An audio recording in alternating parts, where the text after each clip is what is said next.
Oui, bonsoir tout le monde. J'espère Bonsoir. que vous allez bien. Ça va. Moi, je suis donc Médusa. Bon, pour ceux qui ne me connaissent pas, je pense que la plupart des gens me connaissent déjà, mais pour ceux qui ne me connaîtraient pas, je suis un kémite, donc un traditionnaliste, un kémite, un initié, un fervent défenseur de l'identité culturelle noire africaine. Je connais l'histoire de tous nos peuples, et je maîtrise l'histoire de tous nos pays d'Afrique. Et je suis, depuis que je débat, depuis plusieurs années, aucun pasteur, aucun prophète n'a déjà gagné un débat contre moi. J'affirme que votre Dieu est un mythe, ça n'existe pas, c'est une invention pure et simple. Jésus a été inventé de toutes pièces. On sait les personnages qu'on a copiés pour fabriquer le personnage de Jésus. Tout ce que les prophètes, les pasteurs, les apôtres, tout ce qu'ils font, c'est soit de l'ignorance, s'ils ne connaissent pas, et s'ils connaissent la vérité, c'est simplement du mensonge. Tout ça est faux. Personne ne peut convaincre quelqu'un de lucide de l'existence de votre Dieu, de votre Jésus. Le déluge n'existe pas. Abraham est un mythe. Moïse est un mythe. Isaac, Josué, tout ça sont des mythes. Non, calme-toi. Il va parler, tu vas parler. Mais déjà, vas-y. Le mythe. Elle qui parle. Oui. Donc, oui. L'histoire d'Adam et Ève est une fausse histoire. Tout ça a été copié. L'histoire d'Adam et Ève est un plagiat. L'histoire de la tour de Babel est un plagiat. L'histoire du déluge est un plagiat. Mais il faut écouter d'abord. Vous commencez à fatiguer tout le monde. Il y a que vous qui parlez plus que tout le monde. Écoutez. Il y a 9 personnes sur le live. Vous êtes la seule personne à qui ça dérange. Vous pouvez descendre. J'ai vu 30 et quelques personnes dans les demandes avant que je puisse monter. S'il vous plaît. Calmez-vous. Lola, calmez-vous. Hein? Jésus-Christ aussi enseigne à l'église d'écouter les autres. Vas-y. Vous pouvez descendre si vous n'avez pas le cardio pour ce genre de débat. Donc, tout ça sont des histoires fausses. Tous les personnages de la Bible sont des personnages inventés. Je connais l'histoire du christianisme. En plus de maîtriser la Bible, j'ai prêché cette parole à l'époque où j'étais aliéné, comme sont les autres religieux aujourd'hui, jusqu'à l'époque où mes connaissances ont augmenté. Et très honnêtement, je ne pouvais plus rester dans ces choses-là. Donc, ce qui fait qu'en plus de maîtriser la Bible, donc la fameuse parole, de maîtriser toutes les théologies, la théologie, je maîtrise également l'histoire et je connais notre histoire à nous aussi. Donc, s'il y a quelqu'un qui veut débattre avec moi sur la question de la Bible, je suis ouvert à démontrer que votre Dieu n'existe pas et je voudrais que quelqu'un puisse nous prouver l'existence du Dieu chrétien qui est marqué dans la Bible ou même du Dieu musulman parce que je maîtrise le christianisme, le judaïsme et l'islam aussi. Donc, je débat avec autant des imams, des rabbins que des pasteurs et même des raéliens aussi sont à l'intérieur. Donc, la seule tradition ou la seule spiritualité qui est vraie, qui est démontrée scientifiquement, c'est la spiritualité africaine. C'est la seule et unique et c'est la première en date de l'humanité. Si Dieu devait se révéler à des êtres humains, à un peuple, ce serait aux Noirs parce que les Noirs sont les premiers en date de l'humanité. Quand on dit que l'Afrique est le berceau de l'humanité, ça veut dire que les premiers êtres humains qui ont eu un contact avec la nature, ce sont les Africains. Les premiers à découvrir les notions de sacré, ce sont les Africains. Les premiers à savoir qui est Dieu, à mettre en place le concept de Dieu, ce sont les Africains. Donc personne ne peut enseigner aux Africains Dieu. L'Africain est le papa de l'humanité, la femme africaine est la maman de l'humanité. À ce titre, nous ne prenons des leçons à aucun autre peuple. Il est hors de question qu'un Dieu puisse choisir le peuple juif et lui dire que lui c'est le peuple chéri de l'humanité, alors que le peuple premier, je rappelle que pendant 200 000 ans l'Africain a existé sur terre, il n'y avait personne d'autre. Il était le seul Homo sapiens, avant qu'il n'y ait des mélanges avec les autres, il était le seul Homo sapiens. Je rappelle Homo sapiens, l'homme qui pense. Et Dieu va attendre que les Blancs apparaissent plus tard, il y a seulement 8000 ans, et qu'après les Blancs puissent se mélanger avec certains Noirs pour donner naissance à une nouvelle race qu'on appelle les Sémites. Et de ces Sémites-là vont naître les Juifs et les Arabes pour aller leur parler et leur donner la parole et leur demander à nos bébés. Moi, si je viens chez vous, je ne peux pas m'adresser à des petits-enfants pendant 20 ans Et après 20 ans seulement, je demande à les enfants, des petits-enfants, de tes petits-enfants, de venir te parler maintenant à toi si tu es toujours en vie alors que c'est chez toi. Ça n'a pas de sens. Donc c'est dans ce sens-là que toutes vos spiritualités, mais c'est même pas des spiritualités, toutes vos religions, faut pas confondre la religion. Il n'y a aucune spiritualité dans la religion. Toute religion est fausse. Maintenant, s'il y a quelqu'un qui souhaite débattre avec moi sur la question de la Bible, eh bien, je lui prouve très simplement que la Bible, l'histoire d'Adam et Ève, a été copiée sur l'histoire de Enki et Négorzak. Jésus-Christ a été copié sur le personnage de Horus, de Mithra, de Dionysos, donc Bacchus, sur l'histoire de Osiris de l'Égypte antique, sur l'histoire de Bouddha et sur l'histoire de Krishna, par exemple. Tous ces personnages ont servi de modèle pour copier sur le personnage de Jésus-Christ. Le personnage de Moïse a été copié. Toute la vie de Moïse, c'est la vie du roi Sargon II d'Akkad. Le roi Sargon d'Akkad. Sa vie a été copiée et aussi d'un personnage, d'un prêtre égyptien qui pratiquait le culte de Aton qu'on appelait Osarsif Mahamosé, n'est-ce pas? C'est sa vie qui a été copiée avec son frère Aaron, n'est-ce pas, qui donnera Aruna et qui donnera donc Aaron chez les chrétiens, et sa sœur qui avait le même nom que Isis, Aïsata Marie Imana, n'est-ce pas? Donc on l'appelait Marie Imana, celle que les Juifs ont appelée Marie-Am ou Myriam, qui donnera le nom Mariam que vous connaissez.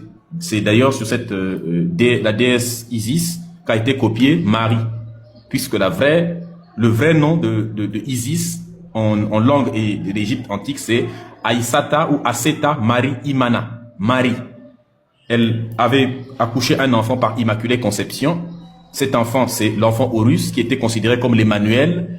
L'enfant prodige né pour sauver le monde du péché commis par Seth, qui avait tué, démembré Osiris. Seth qui avait le visage du mal, on l'appelait Seth.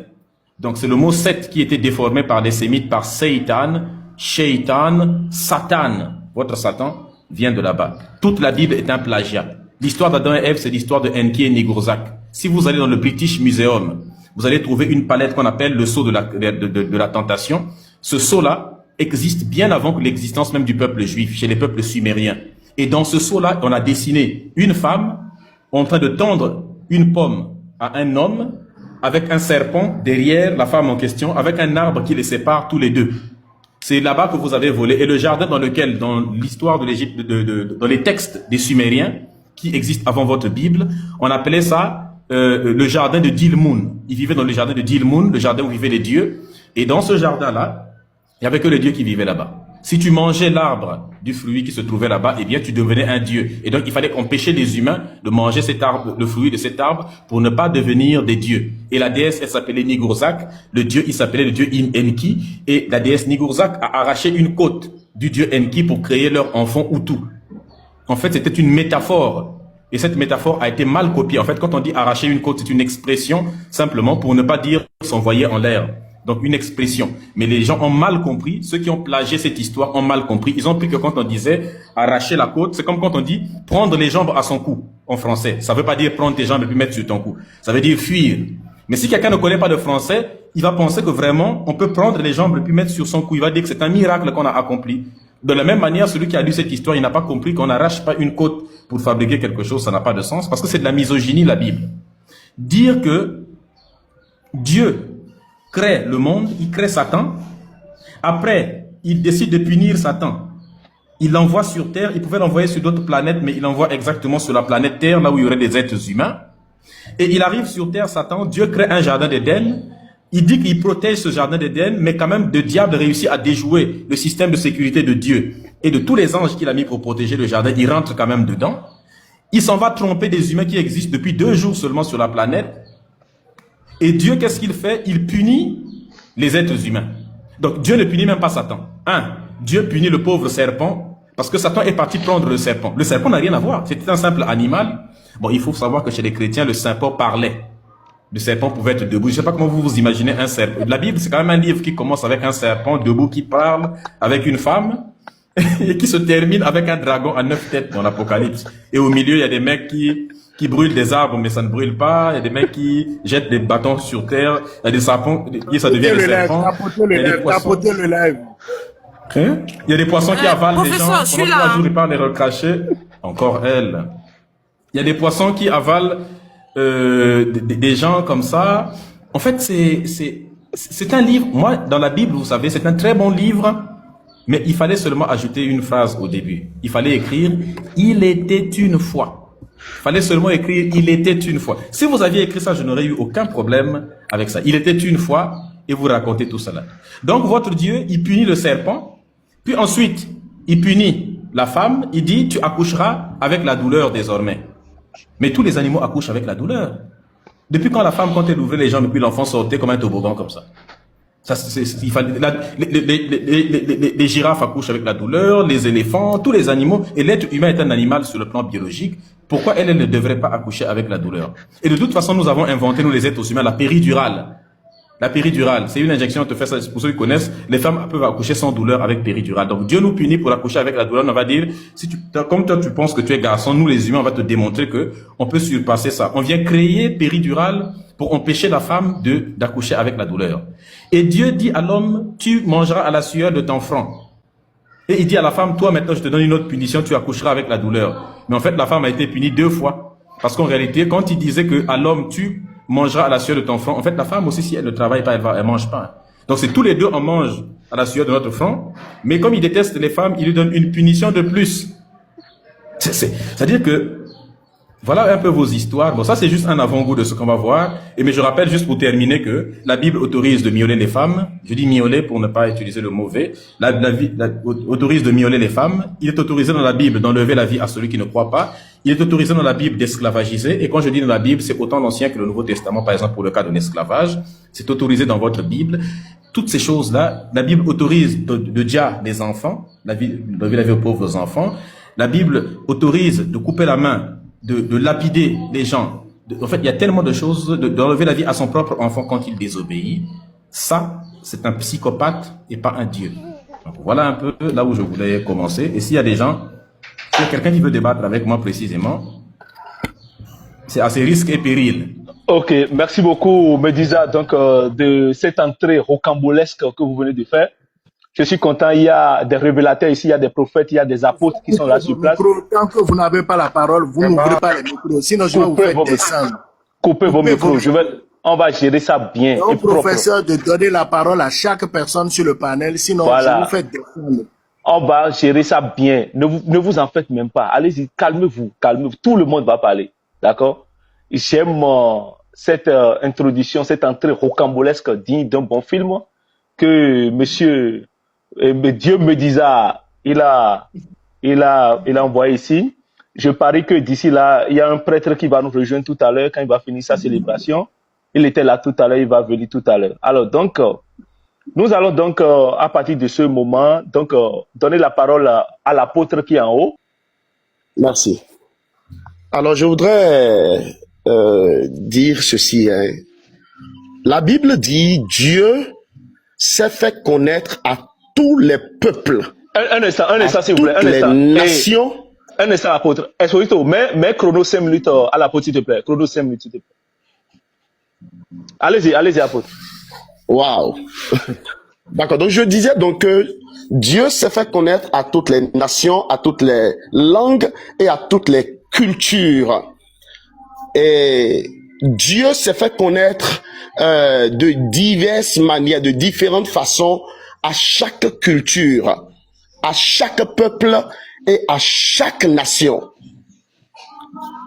Je pense que Medusa, sur les études qu'il a fait, tout ça, excusez-moi le thème, ce n'est pas, je ne voudrais pas vous blesser, mais vous êtes un peu borné sur un côté, vous êtes figé, c'est-à-dire, c'est à croire que vous avez la vérité universelle. Ce n'est pas vrai.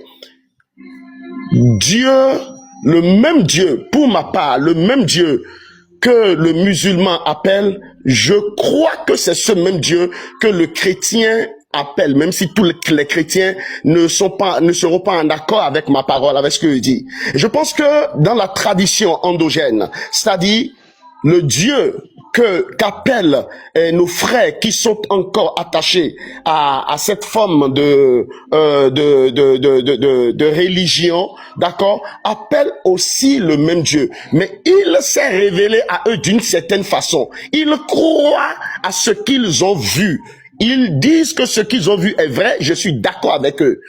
Les chrétiens, quant à eux, d'accord, croient à ce que Dieu s'est révélé aux Juifs d'une certaine façon et ils ont accepté l'épouser. Aujourd'hui, en Europe, vous allez voir des Blancs qui n'ont pas une racine africaine, mais qui sont quand même en train de pratiquer notre culture, notre culte. Voyez-vous? Donc, dire radicalement que toutes les autres cultures et que tous les autres cultes sont faux, je pense que c'est un peu abusé de votre part. Excusez-moi. C'est un peu abusé de votre part. Pour moi, si Dieu est faux, Dieu ne va pas répondre. Si Dieu est faux, il n'aura pas d'effet. Si Dieu est faux, il n'aura pas de réaction. Alors, si les chrétiens s'accrochent au faux et que ce faux-là leur répond et que ce faux-là leur est utile et que ce faux-là leur apporte ce que le vrai de ceux-là qui sont des kamites, le vrai, leur kamite, le vrai, ce que leur vrai leur apporte, je pense que c'est de droit que les chrétiens reconnaissent et s'attachent à ce que vous appelez faux, mais qu'ils trouvent vrai. Donc, je voudrais que dans de pareils débats, qu'on ne prenne pas position de façon radicale. Vous êtes allé jusqu'à dire des propos qui sont très choquants. Respecter le choix des autres, je pense que c'est la base de toute de la spiritualité. C'est l'amour, la première des choses. Et ça, franchement, j'ai pas trouvé ça bien, mon cher coach Médusa. Voilà. Maintenant, pour ce qui concerne nos frères chrétiens, si j'ai encore un peu de temps, vous savez, aujourd'hui, le christianisme est tel qu'il est et nous sommes méprisés à cause des grandes divisions que nous avons. Parce que le catholique dira « je suis à part », l'évangélique dira « je suis à part ». Et encore, entre nous qui sommes évangéliques, il y a plusieurs pans. D'autres diront « on ne fait pas ci, on ne fait pas ça ». Et c'est notre faiblesse en fait. Moi, je voudrais demander à nous qui sommes sur ce panel-là, nous qui sommes ici maintenant, de comprendre que Dieu n'est pas divisé. Dieu reste Dieu. Et chacun adore Dieu selon la révélation qu'il a de Dieu. Moi, je sais comment j'ai rencontré Dieu. Et vous savez comment vous avez rencontré Dieu. Respectez ma façon, d'accord, d'aborder la divinité. Et je respecte aussi la vôtre. Je pense que c'est la meilleure façon de vivre. La terre n'a pas besoin de tout ce mélange-là. Merci. Ok, alors, merci, monsieur le prophète. Mais dites-moi, est-ce que vous croyez en l'existence de Jésus-Christ et comment est-ce que vous avez découvert Jésus-Christ? Merci. De façon très simple. Parce que de façon très simple, oui. De façon très simple, il vous reste 1 minute. Allez-y vite. Oui. Les amis, on tapote de Vous l'air. m'avez posé une question profonde. Est-ce que je crois... allez-y. Comment est-ce qu'on peut prouver Jésus-Christ? Oui. Voilà. Comment est-ce qu'on peut prouver Jésus-Christ? Vous savez, une chose qui existe par sa manifestation. Non. Une chose qui existe. Non. Une chose qui existe si on peut le toucher. Non, moi, ici, nous sommes en spiritualité, professeur. Et vous êtes professeur. Vous avez dit que vous êtes professeur. D'accord. Oui. Et je crois que vous êtes professeur. Je vous suis il y a longtemps. N'oubliez, ne vous souciez pas du temps. Moi, je vais vous arranger le chrono. Il n'y a pas de souci. On va vous arranger le chrono. Merci.